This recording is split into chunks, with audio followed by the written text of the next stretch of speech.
we will differentiate between subject pronouns, possessive adjectives, and possessive pronouns. And after this class, I highly recommend that you go to the link below to do that quiz and practice this topic until it is really mastered. Yo soy Rodrigo. I am Rodrigo. Yo is the subject pronoun. Este es mi libro. This is my book. Mi is possessive adjective. Este libro es mío.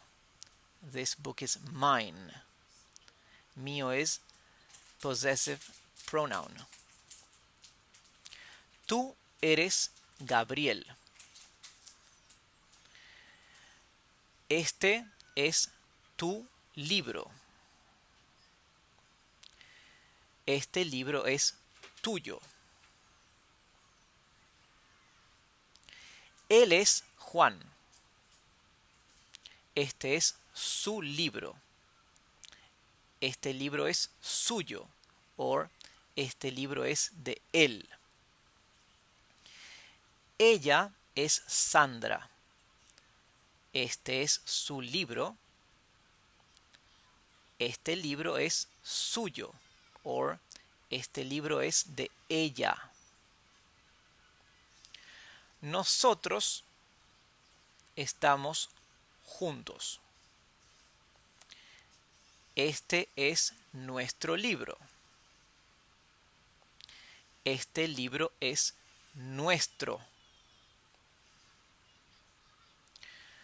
Vosotros sois dos. Este es vuestro libro. Este libro es vuestro. O este libro es de vosotros. In Latin America, the pronoun for the second person in the plural is not vosotros. We use ustedes. So, in Latin America, we would say, ustedes son dos. Este es su libro. Este libro es de ustedes.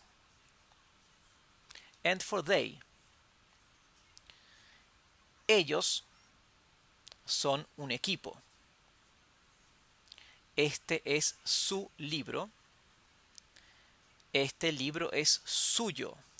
O este libro es de ellos.